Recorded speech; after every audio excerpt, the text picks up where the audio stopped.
Imagine the galaxy's most cherished hero, the one woman who personally forged 9 centuries of peace, being assassinated on a live broadcast for trillions to see.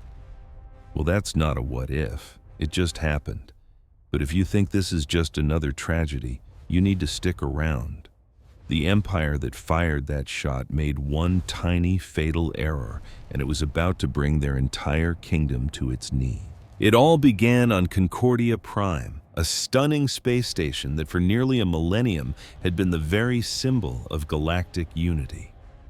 From her suite, General Amara Chen, Earth's 63-year-old peacekeeper, looked out at an endless ocean of stars. She was an icon, a woman who carried herself with unwavering grace, with kind lines etched around her eyes and streaks of silver in her dark hair. This was the woman who had personally overseen the end of 17 brutal wars, not with warships, but with the calm, steady power of her voice. She was the sole reason the galaxy was about to celebrate the 900th anniversary of the Great Peace. To billions across the cosmos, she wasn't just a diplomat. She was peace made real. A soft knock at her door pulled her from her thoughts. "Mom," said a voice she knew better than her own heartbeat. "It's time." Amara's serious demeanor instantly softened into a warm smile as she opened the door to her son, Admiral James Chen. Dressed in his sharp military uniform, he was the very image of his late father. "You look a little stressed," Amara teased gently, recognizing the same worry in his eyes she often saw in her own. "Well, you're about to speak to 10,000 different worlds, Mom," James replied with a slight grin. "One of us ought to be a nervous wreck." She let out a soft, warm laugh. "I believe I have some experience in this area." "Not like this," he countered. 900 years, the whole galaxy is watching." She reached up and cupped his cheek. "In that case, let's give them a show they will never forget." As they walked through the station's magnificent corridors, representatives from 1,000 species parted before them, bowing their heads in a universal gesture of respect. The halls were a beautiful, chaotic river of life, creatures with 2 legs, 6 legs, or none at all, some sealed in environment suits, others sharing the same recycled air. It was a perfect portrait of the very world Amara had spent her entire life to build. The main assembly hall was breathtaking, a colossal dome that could seat 50,000, and not a single chair was empty. Thousands of tiny camera drones floated in the air, beaming the ceremony across light years to trillions more. Seated front and center were the 5 great galactic powers: the reptilian, 4-armed Creali, the hive-minded Vorn Collective, the elegant silver-skinned Salaran Federation, and the massive rock-like Morak Dominion. And right in the middle, radiating an almost physical aura of arrogance, at the Zarathaians. They were the oldest and most dominant empire in the galaxy, and they acted every bit the part of the natural-born rulers of the stars. Their leader, High Archon Velketh, was cloaked in robes of purple and gold. His people appeared almost human, only taller, with skin the color of a pale winter sky, and eyes as cold and empty as the void itself. The Zarathaians were already conquering star systems when humanity was still figuring out basic metallurgy. Amara approached the podium, feeling the immense weight of the moment as she began to speak. "My friends," she started, her voice filled with a genuine warmth that seemed to touch every person in the hall. "We are here to celebrate something incredibly precious. We are here to celebrate peace." She spoke of the Dark Ages, of the horrific wars that had scarred every species present. She honored the wisdom of their ancestors who chose to build bridges between worlds instead of destroying them. "For 900 years," she declared, her voice ringing with passion, "we have demonstrated to the universe that we are infinitely stronger together." But High Archon Velketh wasn't listening. He was remembering a time when humans were just noisy primates on a backwater planet. In his eyes, they weren't partners in peace. They were a disease, a weed spreading too fast and growing too strong. In just 9 short centuries, humanity had gone from being galactic newcomers to essential leaders. They excelled in every field: science, diplomacy, art, and culture. Their influence was expanding faster than a supernova. Velketh saw the trajectory. He had warned his council that if they didn't act, humanity would soon eclipse them all. The ancient, powerful empires would become a historical footnote. So they conceived a plan, a brutal, simple plan to put the upstarts back in their place. Just as Amara was painting a picture of a future they could all build together, Velketh gave a tiny, almost invisible nod. One of his royal guards, wielding a weapon concealed in his robes, took aim. There was no sound, just a silent, blindingly fast pulse of energy. The beam struck General Chen directly in the chest. For one horrifying second, the universe seemed to freeze. Amara looked down, her face a mask of pure disbelief, as a dark red stain blossomed on her white uniform. Her eyes desperately searched for her son, who was already sprinting toward the stage before they locked onto the cameras, broadcasting her final moments to everyone. "Remember," she managed to whisper as her voice faded, "remember what we are." And then she collapsed. The hall erupted into absolute chaos. Screams tore through the massive dome as security teams charged the Zarathaean delegation, who had already formed a defensive perimeter around their Archon. James finally reached his mother, his hands desperately trying to stop the bleeding. He saw the light fade from her eyes, and he knew, with a gut-wrenching certainty, she was gone. "Stay with me," he begged, his voice cracking. "Mom, please, just stay with me." But through it all, High Archon Velketh stood perfectly still, utterly calm. He'd expected some shouting, maybe a futile attack from the humans. All he saw was shock and grief. "This woman was a threat to galactic security," Velketh's voice roared, silencing the chaos for an instant.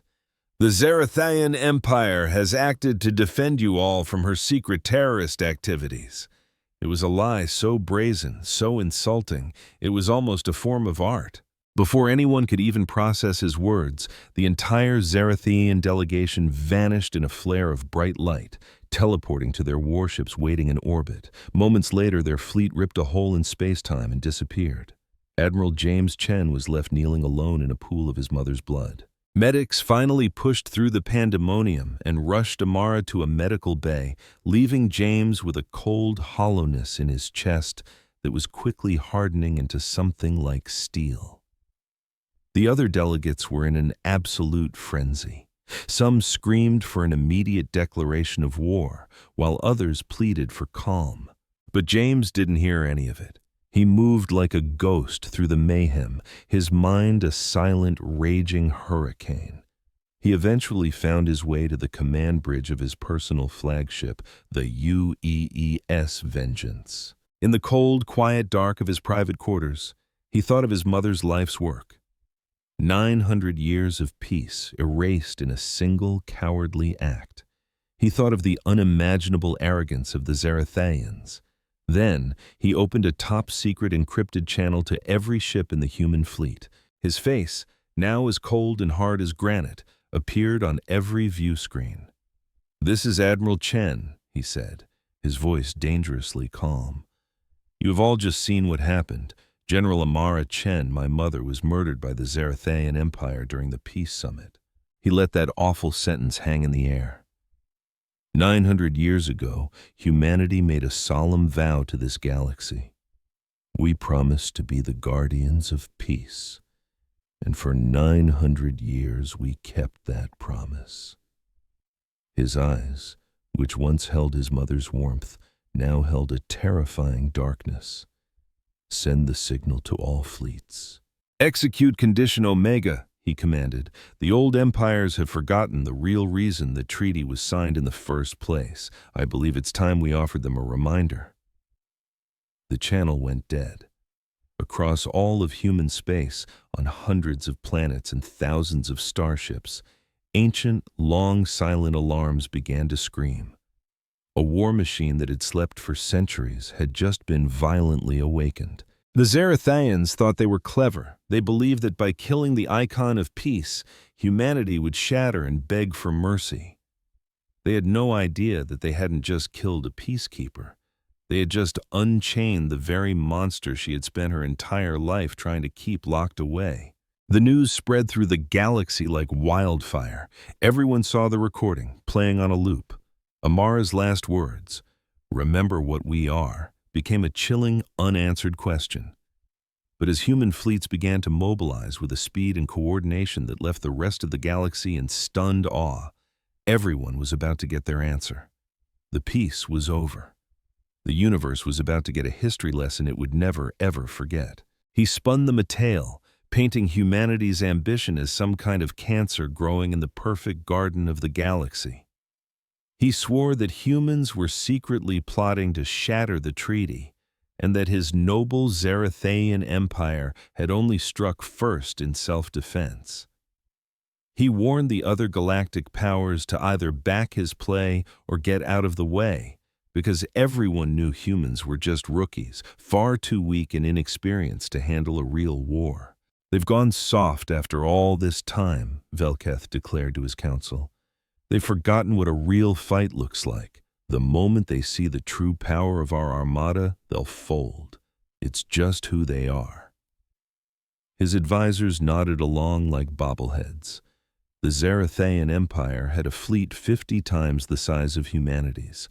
Their technology was the stuff of legends, and their warriors had conquered 100 worlds before humans had even figured out how to forge steel. But not everyone was buying it. Light years away, on the Kree Alley homeworld, Ambassador Varmoth was in his private library surrounded by mountains of ancient books and data chips. All 4 of his hands were shaking as he broke the seals on classified files that hadn't seen the light of day in 900 years. Files that told a story so completely different from the official history that it was utterly terrifying. The history books in any public library would tell you the galactic peace was a generous gift, a kindness the older, wiser races offered to the younger ones. It allowed species like humans to join the cosmic community without any bloodshed. The official record said humans were grateful, humble, and just happy to learn from their elders. That official record was a complete and total lie. Varmoth knew the real story. He was just a junior diplomat when that treaty was actually signed. As he sorted through the old reports, the memories came flooding back. 900 years ago, we weren't alone. The Creali found us first, a scrappy, primitive species just starting to poke around our own solar system. They looked at us and saw an easy target, a simple race they could easily conquer and enslave. It was the single biggest mistake they ever made. The Creali invasion of Earth lasted all of 3 days. When the smoke finally cleared, half of their mighty fleet was nothing more than glittering space dust. We hit them back with things they couldn't possibly have prepared for: nuclear weapons, chemical agents, and custom-designed plagues. We turned our own world into a death trap. Our sheer, brutal ferocity sent a tremor across the entire galaxy, but that was just the warm-up. The Creali freaked out and called for backup. 11 other species jumped into the fight against our little planet. The mighty Vaughn Collective, the brilliant Silurans, the colossal Morak, even the arrogant Zarathaians. It was 12 advanced civilizations against one lonely planet. It should have been a slaughter. And it was, just not for us. See, we humans learned scary fast. Every weapon they fired at us, we analyzed, we copied, and we made it better. Every strategy they tried, we picked apart and turned against them. They brought advanced starships, so we captured them and reverse-engineered their tech in a matter of weeks. We took their shiny toys and made them ours. In less than 5 years, humanity wasn't just defending Earth anymore. We were on the attack. Our ships began popping up in star systems light years from home, shattering their supply lines and military outposts. We started liberating other species that the 12 powers had kept enslaved for centuries. The The war dragged on for 20 long years. By the end, the great powers weren't trying to conquer us, they were just trying to survive. Varmoth would never forget their final stand. The human fleet materialized over the Creali homeworld, so many ships they literally blotted out the stars. We had enough firepower to turn their entire world to ash, but we held back. Instead, a human general broadcast one simple message to every living being on the planet. We never wanted this war. You brought it to our doorstep. Now we're giving you a choice, peace or complete annihilation. You have 1 hour to decide. The Creali chose peace, and so did the other 11 species. The galactic peace wasn't forged from the wisdom of elder races. It was forged from the mercy of humanity. Varmoth closed the historical archives and got to his feet. He walked straight to his communications console and sent a top priority message, not to his own government, but directly to the Zarathaean Archon. "Hello, Archon Velkiath," he began, his voice heavy with the shame of 9 centuries. "You fools, you absolute galaxy-dooming fools.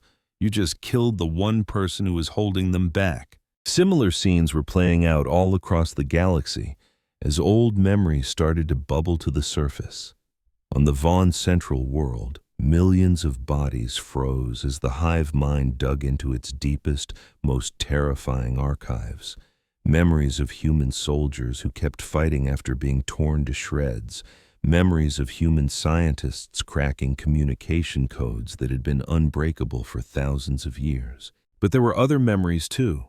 Memories of human compassion, of releasing prisoners of war, of tending to the wounds of their enemies.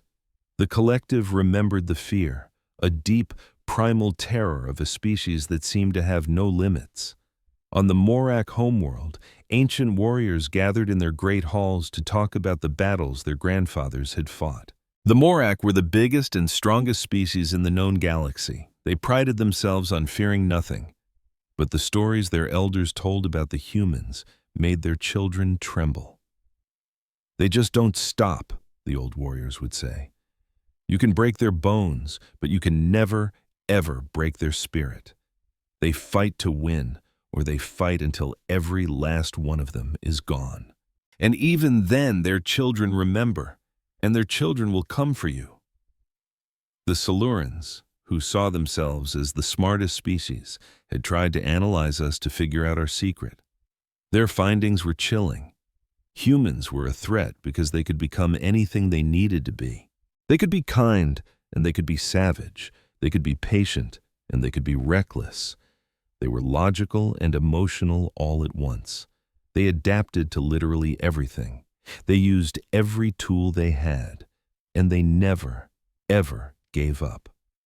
On 1,000 different worlds, beings who had only known peace their entire lives felt a cold, ancient fear stirring in their souls. Their parents had told them stories. Their grandparents had the scars to prove those stories were true. The galaxy had spent 900 years doing its absolute best to forget what humanity was truly capable of. Now, it was all coming back in a flood. And then something strange happened. Human space went dark.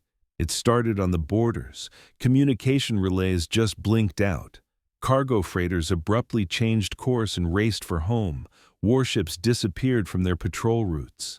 Within 2 days, not a single signal was coming out of human territory. No ships went in, and no ships came out. The Zarathaeans thought it was hilarious. "They're running scared," Velkath crowed to his council. "They know they can't win, so they're hiding like cowards. Any day now they'll send a diplomat begging us for mercy." But the older races were not laughing. The Cathali ambassador sent a private message to his government. "They are not hiding. They are preparing. I have seen this before. We all have. The humans always go silent right before they strike. They gather their strength. They finalize their plans. And when they emerge..." He didn't need to finish the sentence. On the capital station, Concordia Prime, the other delegations were in a complete panic, scrambling to figure out what to do. Some wanted to side with the Zarathaeans. The humans are a menace, they argued. Maybe it's better to put them in their place now, before they get any more powerful. Others pleaded to stay out of it. It was a fight between humans and Zarathayans, so why should anyone else get involved? But the Cathali ambassador stood up and shot down both ideas. He stood before the entire assembly, feeling the immense weight of history on his shoulders. "I was there," he said, his voice quiet but firm. 900 years ago. I was at the signing of the treaty. We didn't sign that treaty out of kindness. We signed it because we were utterly terrified. We begged the humans to stop.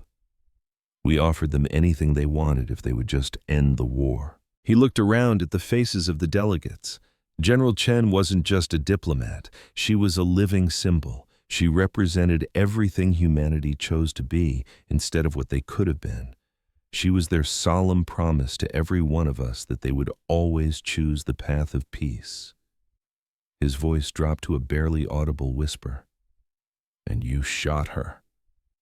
He locked eyes with the Siluran delegation. "Your grandparents firebombed human cities from orbit, and the humans forgave you." He turned to the Morak. "Your ancestors enslaved entire human colonies. The humans freed themselves and still offered you a seat at the table." He then glanced toward the empty seats of the Zarathayan delegation. "And now you have murdered the one woman who spent her entire life convincing her people to be gentle. You have just reminded them of every single crime we ever committed against them. You have woken up a monster that should have been left sleeping forever." The room was dead silent. What are they going to do?" someone finally stammered. Varmuth closed his eyes. "They will come, and they will remind all of us once again why we were so afraid in the first place. Deep within human territory, in secret shipyards hidden from every prying eye in the galaxy, ancient machines roared back to life. For 900 years, humanity had been a sleeping giant. Now, weapons sealed for centuries were humming back to life. Soldiers were unsealing orders passed down from one generation to the next. The humans weren't hiding anymore. They were waking up. Deep below the red Martian dust, in secret tunnels no alien had ever discovered, lights flickered on for the first time in nearly a millennium. Machines that had slumbered since before humanity reached the stars began to thrum with a terrifying power. Dust sifted from metal plating as ancient computers completed their diagnostics, flashing green across the board. All systems were perfect. Commander Sarah Park strode through these passages, her heart hammering with the weight of a sacred trust. She'd known this place was real her whole life. Every human soldier did. But knowing and seeing were two entirely different things. "How long has this been down here?" her Lieutenant Cole whispered, his voice filled with awe as he walked beside her. "Since before the treaty was even an idea," Sarah replied. "Our ancestors built it, their ancestors maintained it, and every generation since has added to it, made it better." They emerged into a colossal cavern, one that dwarfed any city on the surface. As far as they could see, warships hung like ghosts in the dark, poised for launch. These were not the friendly cargo ships the galaxy knew. These were predators, built for one thing: war. "The Zarathayans think we have 3,000 ships," Sarah said, a grim smile touching her lips. "They believe they outnumber us 50 to 1. She gestured to the silent waiting armada. "They're about to fail the galaxy's biggest math test." And it was the same story unfolding across all of human space. On Earth, massive vaults, locked at the signing of the original treaty, were finally cracking open. For 900 years, the seals on these vaults were tended to by a secret order, whose sole purpose was to prepare for a day they hoped would never arrive. Standing in one such vault, Admiral James Chen stared at weaponry that made his own modern fleet look like toys. Devices that could literally punch holes in space-time. He laid eyes on shields that became stronger the more they were hit, and warships with engines that simply ignored the known laws of physics. 900 years, he murmured. For 900 years we prayed we would never have to open this door." Beside him, his chief scientist, Dr. Emily Vance, nodded grimly. "Your ancestors were wise, Admiral. They understood that peace is a fragile thing.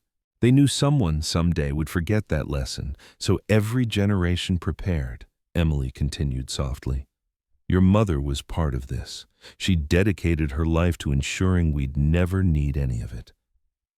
She paused, meeting his gaze. "But she also made damn sure it would all work if we did."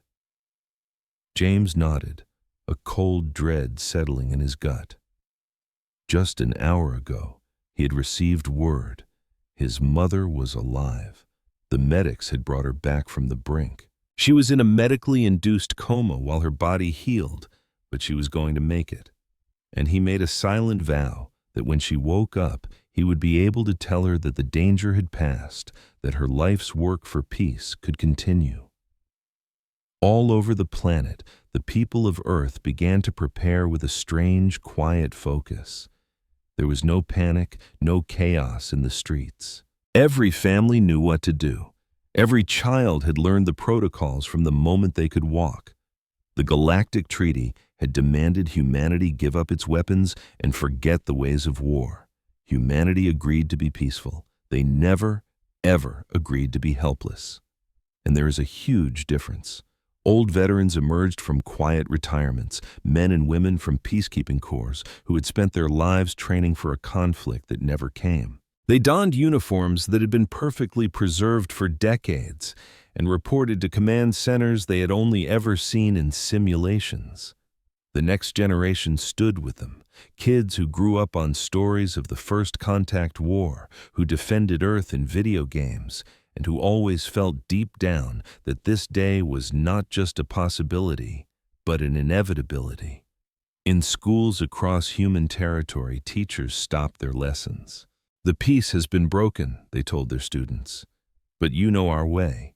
We fight only when we have no other choice, and we always remember that our enemies are people too." The students listened with solemn faces. They understood. They always had. This was the burden and the honor of being human, to work relentlessly for peace while remaining eternally ready for war, to be gentle by choice but terrifying when forced.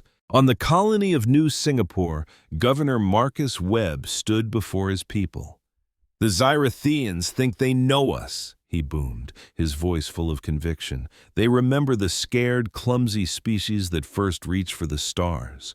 They have no idea what we've become."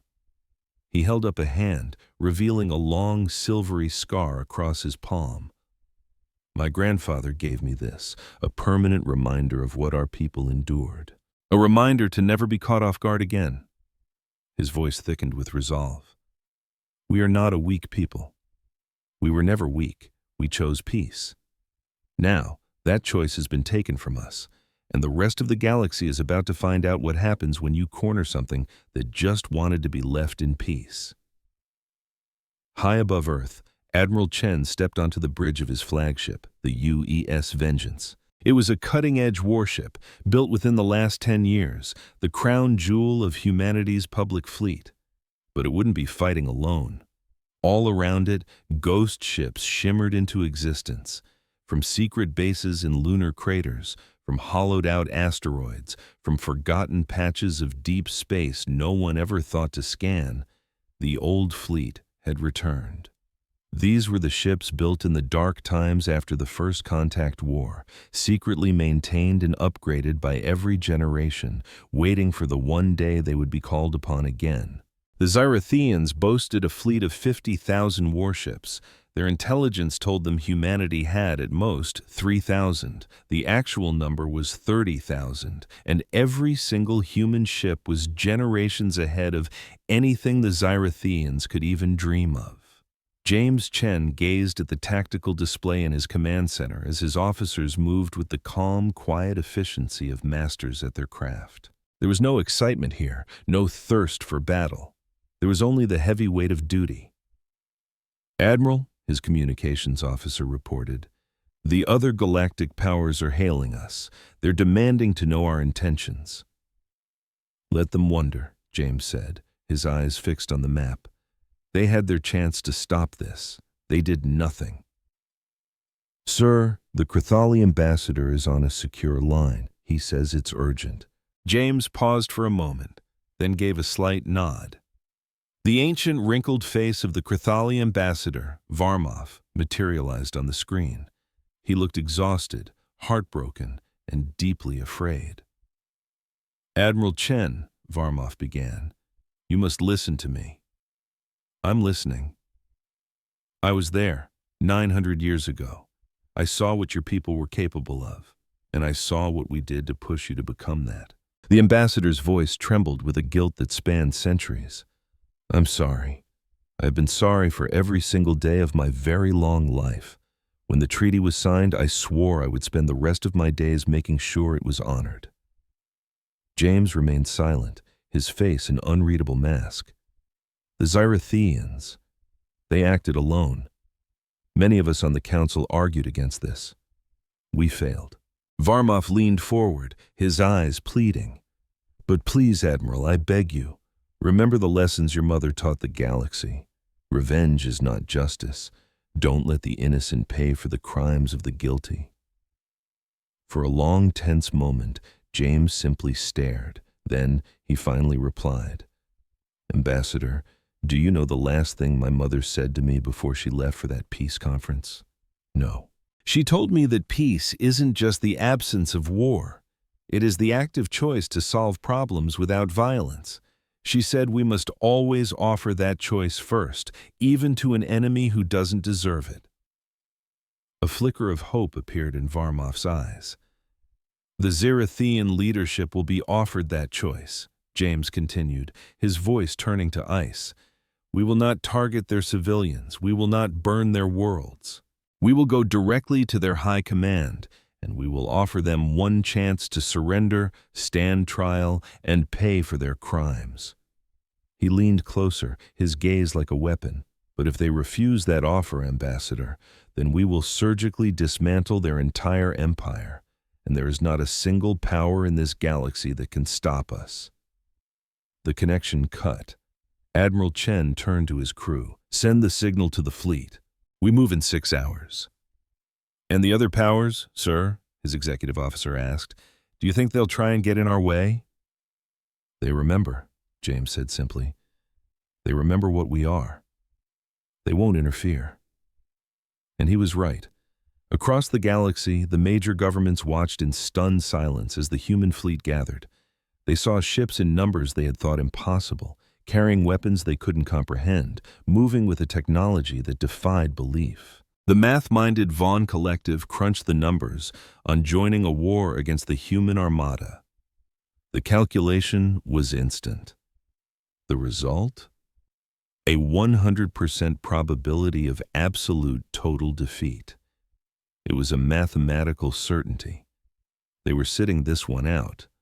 The fearsome Morak War Council debated for less than 60 seconds.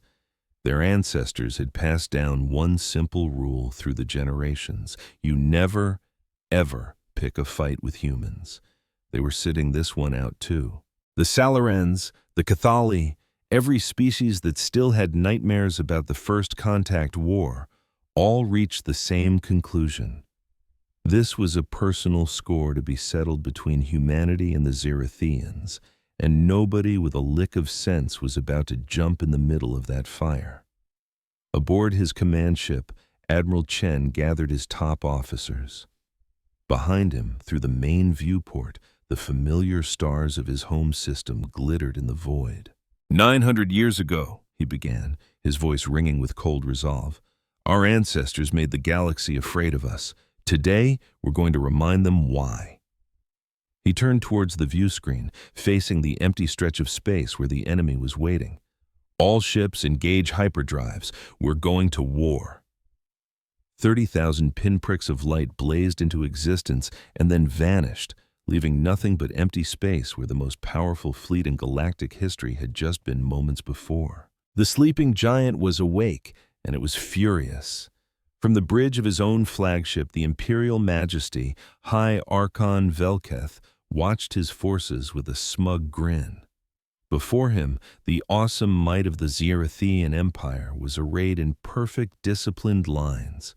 50,000 warships, the biggest fleet the galaxy had ever seen, stood ready to defend the glory of their empire.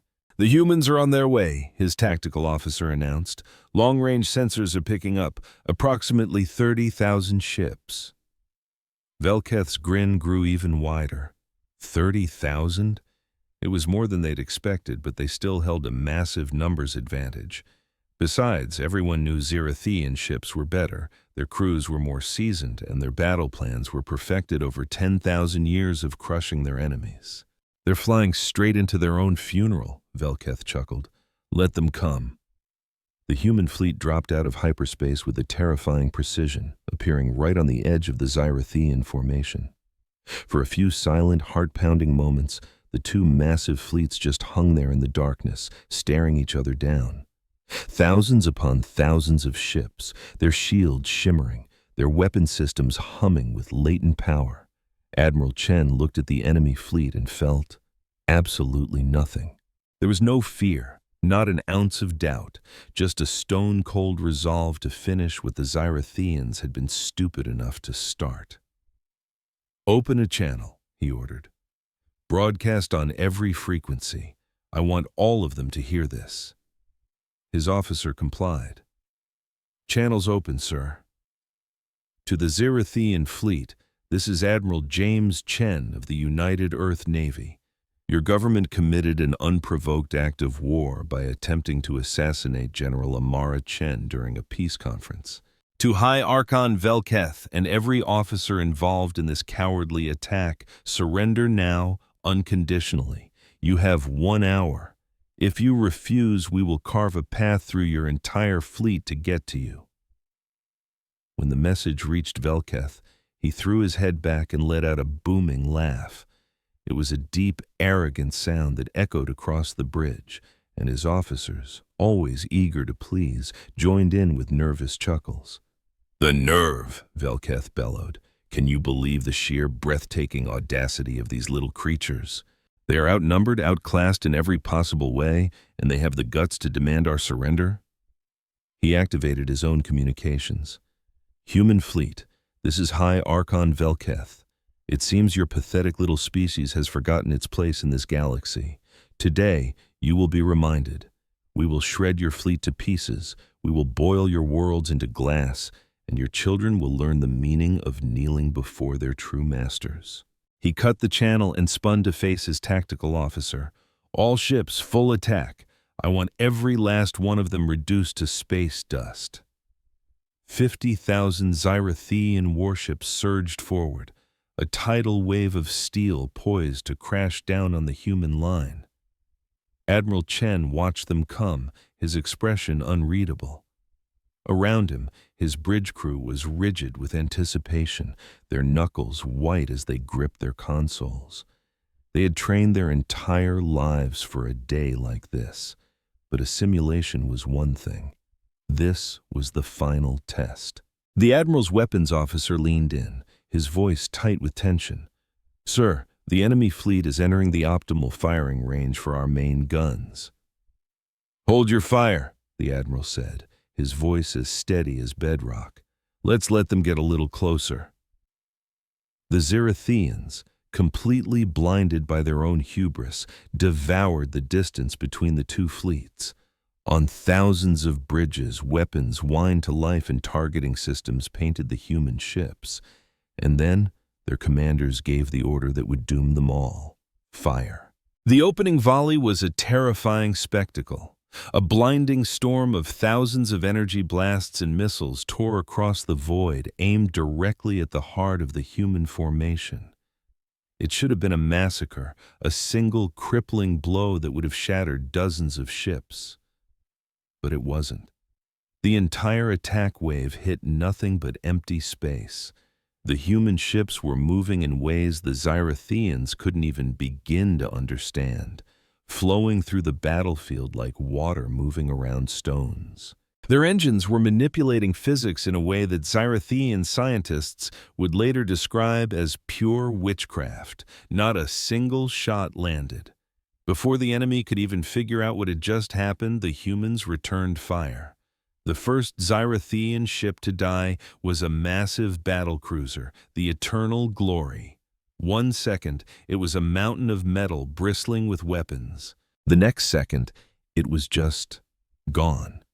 There was no explosion, no cloud of debris, not even a scrap of wreckage. It had been wiped from existence. Then another ship vanished, and another. On the bridge of the Imperial Majesty, Velketh stared at his tactical screen, his mind completely failing to grasp what he was seeing. "What is going on?" he shrieked. "What kind of weapons are those?" But nobody had an answer. No one had ever witnessed anything like it. The human fleet sliced through the Xyrathian lines like a surgeon's scalpel. Their ships moved with a horrifying, perfect harmony, each one part of a deadly, silent dance. Their weapons struck with absolute precision, deleting warships from the battlefield while intentionally and carefully leaving supply vessels and medical ships completely untouched. Xyrathian commanders scrambled to react. They ordered frantic changes in formation, threw desperate new strategies into the mix, and screamed for reinforcements. It was all useless. Every formation they attempted, the humans had already countered. Every trap they laid, the humans sidestepped with impossible elegance. Every advantage they had built their empire on for centuries, the humans twisted into a fatal vulnerability. "Retreat!" Velketh finally screamed, his voice cracking with pure terror. "All ships, fall back to defensive lines!" But there was nowhere to go. In the blink of an eye, human ships materialized directly behind the Xyrathian fleet, slamming the door shut on any chance of escape. They appeared above and below, trapping the once great armada in a flawless cage of their own making.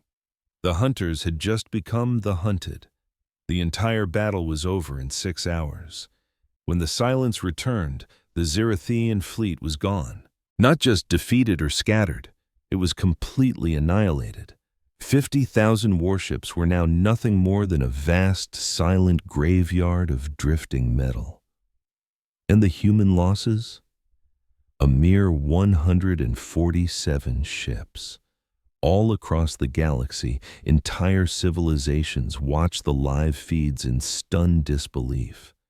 They saw the most feared military force in history get swatted down like an annoying insect. They saw human ships performing maneuvers that defied the known laws of physics. What they witnessed was the terrifying, beautiful result of a species that had been quietly preparing for this very day for 900 long years. But the Xyrathian Empire wasn't conquered. The humans didn't start seizing planets or enslaving the population.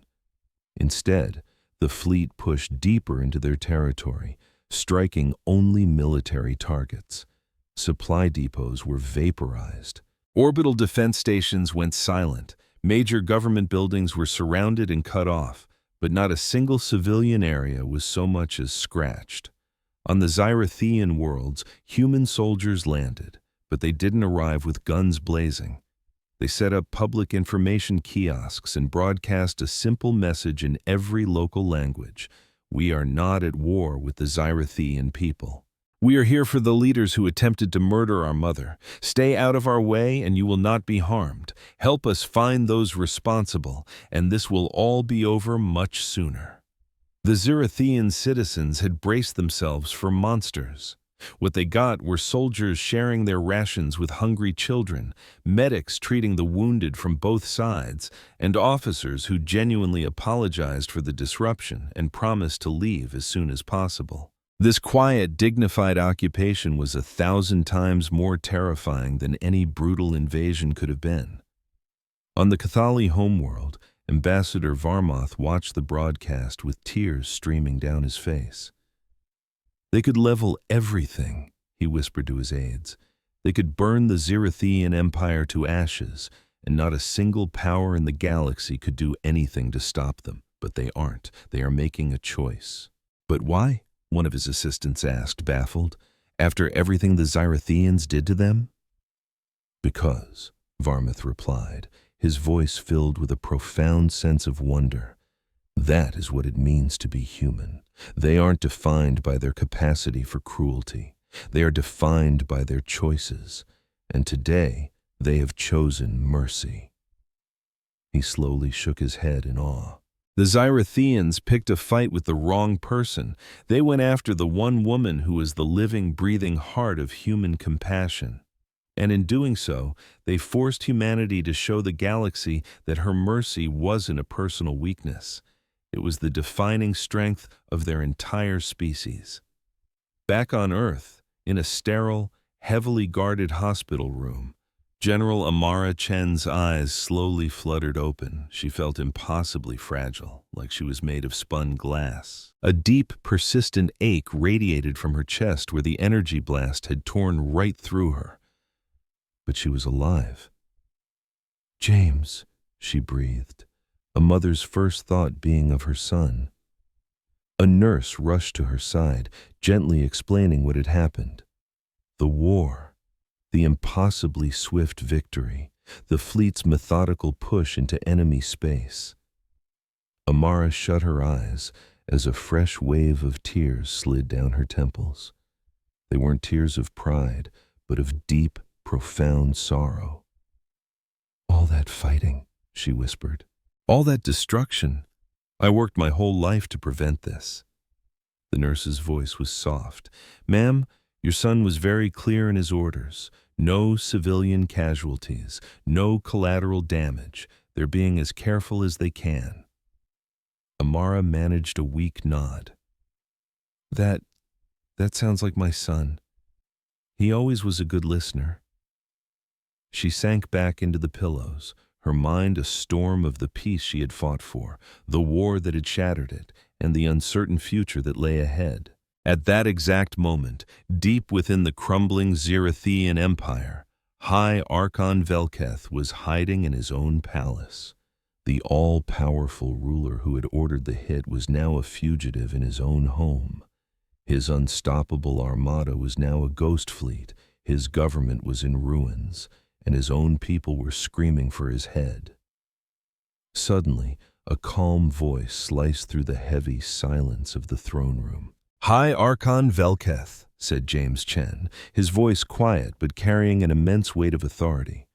"On behalf of the United Earth government and under galactic law, you are under arrest. You're being charged with crimes against peace, crimes against humanity, and the attempted murder of a diplomatic envoy. It's time to answer for what you've done. Justice is here."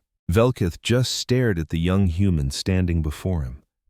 He was calm, powerful, with eyes that burned with a cold, controlled fury. This was the son of the woman he'd tried to kill. "You could just end me right here," Velketh spat. "No one would stop you. No one would even blame you." "You're right," James said, his voice dropping to a low, dangerous growl. "I could. And believe me, every second since you hurt my mother, I've pictured myself doing it in 1,000 different ways." He took a single step closer. "But my mother didn't raise a monster. We aren't you. You're going to stand trial, and the whole galaxy is going to be watching." Human soldiers stepped forward and took the trembling, defeated Velketh into custody. The war was over. But the next part, the part that really mattered, was just beginning. The trial of High Archon Velketh was broadcast to every planet, every moon, and every lonely outpost across the galaxy. Trillions of beings watched as the once feared ruler was led before an interspecies tribunal. He wasn't wearing his lavish robes, only a simple gray prison jumpsuit. His pale blue skin looked almost see-through under the harsh courtroom lights. His eyes, once brimming with arrogance, were now just hollow pits of despair. Admiral James Chen watched from the gallery. He had done his part. He had brought the man who started this all to face justice. Now it was up to the law. The evidence against Velketh was overwhelming. Audio recordings of him planning the attack, testimony from his own former advisors, undeniable proof that General Chen was never a threat and that the entire war was built on a lie. Velketh tried to defend himself, rambling on about some cosmic natural order and the right of older races to keep the younger ones in their place. He spoke of destiny and tradition, but the court wasn't listening. After he was done, they found him guilty on all charges. But he wasn't given a death sentence. Humanity had specifically asked for that to be taken off the table. His punishment was far more poetic, a life sentence on a desolate prison world. He would be alone, with nothing but his memories, forced to watch the galaxy evolve in all the ways he had tried to stop. Some called it a light sentence, but those who truly understood Velketh knew that for a being so obsessed with his own legacy, being erased and forgotten was a fate infinitely worse than death. With the trial done, one giant question mark hung over the galaxy.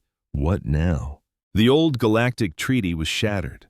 The balance of power had been completely upended, and something new had to be built from the ashes. 3 months after the verdict, a grand assembly was called on Concordia Prime.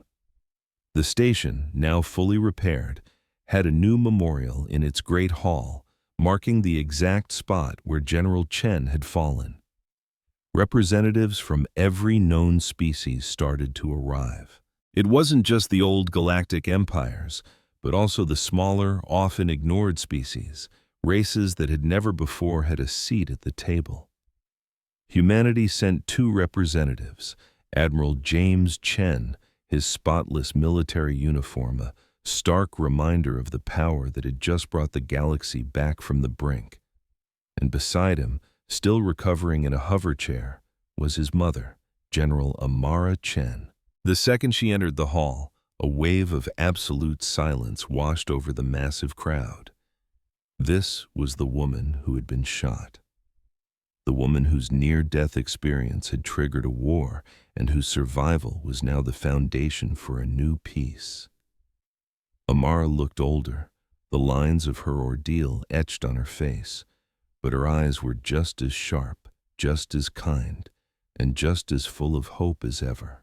Her son carefully guided her to the speaker's platform. She took a long moment, her eyes sweeping across the endless ocean of different faces, so many beings from so many worlds, all of them watching her. "I died on this spot," she began, her voice quiet but clear, reaching every corner of the room. "For a few minutes my heart stopped. I was gone." She gently touched the memorial beside her. "When I woke up, they told me what had happened. They told me about the war, about the lightning-fast victory and the incredible power my son had at his command. And then," she paused, letting her words hang in the air, "they told me about the mercy he showed." Her gaze moved across the assembly, locking eyes with representative after representative. "My son commanded a fleet that could have turned the entire Zyrathian Empire into a graveyard. And not a single one of you could have done anything to stop him. To be honest, no one would have even blamed him. I'm his mother, and they had just tried to kill me." Behind her, James stood perfectly still, his expression impossible to read. "But," she continued, "he chose a different path. He chose to fight a war only against those responsible. And he chose to protect the millions of innocent people who had nothing to do with their leader's crime. He chose mercy at the very moment it would have been easiest to choose revenge." Amara's voice suddenly grew stronger, ringing with conviction. "That choice, that is what it means to be human. It's not our ships or our weapons, it's our ability to choose. We can be monsters, we can be destroyers. The galaxy has now seen what we are capable of when we are pushed." She let that thought settle in the quiet room. "But we can also be builders. We can be healers. We can be friends.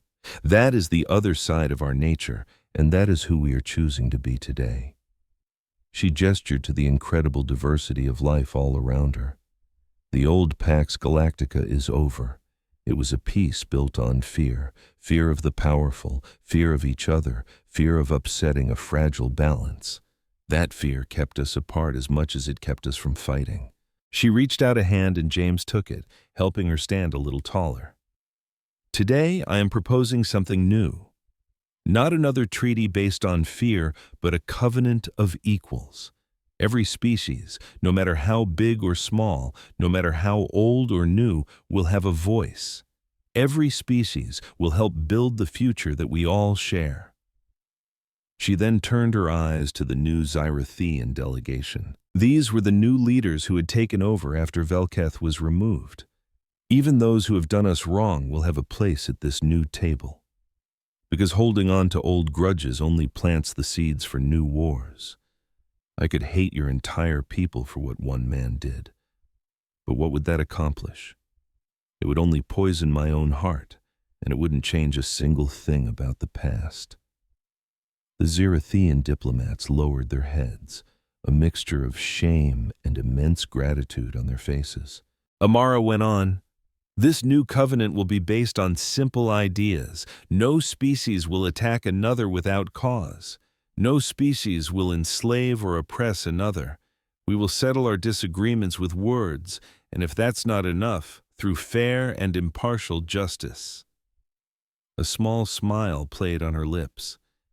And if anyone breaks these rules, if anyone decides conquest is a good idea, well, they should probably remember that humanity will be watching, and we will be ready. Her smile vanished. We have no desire to be the galaxy's police force. We don't want to be feared. We want to be partners. But we will never again stand by and let what happened to me happen to anyone else. That is our promise. That is our covenant.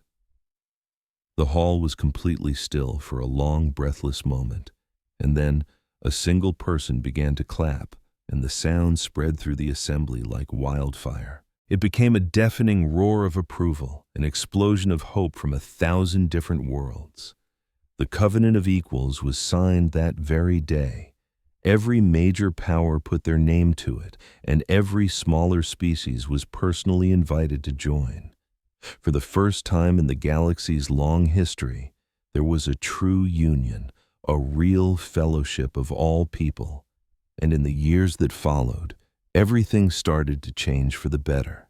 Across the galaxy, the deep wounds left by a brutal but brief war finally started to close. Trade routes buzzed with activity once more, and knowledge flowed freely between star systems. Challenges once thought insurmountable were now being overcome by the unified efforts of hundreds of species thinking and working together. After making a full recovery, General Amara Chen resumed her diplomatic duties, journeying from one world to the next to fortify the alliances of the new covenant. Her son, James, eventually hung up his uniform for good. He transitioned into public administration, applying his genius for strategy to building new worlds instead of breaking them. But humanity never dismantled its shadow fleets. The clandestine superweapons were never taken offline. Each new generation was taught to maintain them, a solemn duty passed down through the centuries. Peace was a beautiful thing, but humans had learned the hard way how fragile it could be. On the 10th anniversary of the Covenant, a celebration was held on Concordia Prime, though it was a quieter, more personal gathering this time. It was a reunion of delegates who had become close friends over the years, coming together to honor the incredible future they had forged. General Chen, now 73 years old but as sharp as ever, stood in the memorial garden that had been planted on the very ground where she had nearly lost her life. The garden itself was a marvel, flourishing with plant life from every known planet, a living, breathing testament to their unity. James, his own hair now streaked with silver, stood right beside her. All around them, beings from dozens of different species mingled without fear, their diverse voices and laughter weaving a tapestry of sound. It was then that a small family began to walk toward them, their steps cautious and hesitant. They were Zyrathian, a mother, a father, and their 2 young children, seeing Concordia Prime for the very first time. The youngest, a little girl who couldn't have been more than 5 years old, clutched a single flower in her small blue hand. She shuffled nervously toward General Chen while her parents watched from a distance, their faces clouded with apprehension.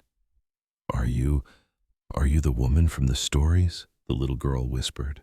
Amara knelt, her old knees protesting with a faint creak. "And which stories would those be, little one?" The girl's voice was almost too quiet to hear. "My grandma tells them. She says you were the one who taught everyone in the galaxy how to be kind again." Amara looked into the child's innocent eyes and felt the sharp sting of tears. "I did my best," she said softly. "We all did together." The little girl held out the flower. "This is for you, to say thank you." She peeked back at her parents, who offered a small, encouraging nod, and to say we're sorry for what that mean man did. Amara gently accepted the flower. It was a delicate bloom, a swirl of purple and white from the Zerathian homeworld. It was an apology from a child who had done nothing wrong. "Thank you," Amara managed, her voice thick with emotion. "It's absolutely beautiful." The little girl's face lit up with pride before she scampered back to her parents. The couple gave General Chen a deep, reverent bow and then disappeared back into the crowd. James gently helped his mother back to her feet. "Do you really think it will hold?" he asked, his voice low. "This peace we've built." Amara watched the Zerathian family vanish behind a cluster of glowing trees, the little girl now holding her mother's hand, excitedly pointing at all the strange new plants. "Perhaps," she answered, "and perhaps not. Peace isn't some statue you build just once and then leave it to stand forever. It takes constant effort. Every day, every new generation has to wake up and make the same choice." She looked up at the stars twinkling through the garden's transparent dome. "But that's what we humans have always done, isn't it? We keep trying. We never stop building up." "It's our choice," she murmured, "to be better than we have to be." Her eyes found her son, the soldier who possessed the power to burn galaxies, but chose to show mercy instead. "And if the peace ever does break," James added, reading her mind, "we'll be there to put it back together." A small smile touched Amara's lips as she squeezed his hand. "We always are." Around them, the universe carried on, filled with people living their lives, creating, dreaming, arguing, and forgiving. It would never be perfect, and conflict would always be a part of life, but at last, everyone was growing in the same direction, together. Deep in the archives of every world and woven into the lessons taught to every child, a quiet amendment was made to humanity's profile in the Galactic Registry. The designation that had defined them for 900 years, primitive species protected status, was erased. It was replaced by 4 simple words: humanity, approach with respect. The alteration was small, almost unnoticeable, but its significance was immeasurable. General Amara Chen tenderly pressed the small purple flower into the rich soil of the memorial garden, planting another piece of life in a place that had once only known death. "Don't ever forget who we are," she whispered, the words she'd uttered a decade ago returning to her now. And after so long, the rest of the galaxy was finally starting to understand. They were human. They carried within them the potential for both terrifying destruction and boundless compassion. They were fierce guardians and gentle healers, the creators of wonders and the sentinels of peace. They were a walking contradiction, and every morning they chose which side of themselves to show the universe. That was their strength. That was the inheritance they would leave for those who came after. The new covenant would last, not because of warships or threats, but because it was founded on a promise renewed each day by trillions of individuals choosing to be better, to unite, and to learn from the scars of their past. And if a day ever came when that promise faltered, when a shadow once again threatened the stars, humanity would be ready, a silent protector, ever watchful and always prepared.